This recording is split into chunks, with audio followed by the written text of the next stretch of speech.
guys, today I walked into Walmart to find this bag of chicken, which it looks pretty good. I was about to pick them up, and then my wife tells me, look, at each one that has a built-in hole from the factory right there. Each one has a hole. This one has a hole right there.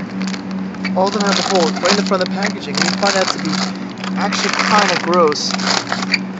If, let's say someone wants to stick their finger inside there, or well, that's how germs spread, and I would hope that Walmart eventually will see this and do something about it, because today we're not going to buy the chicken.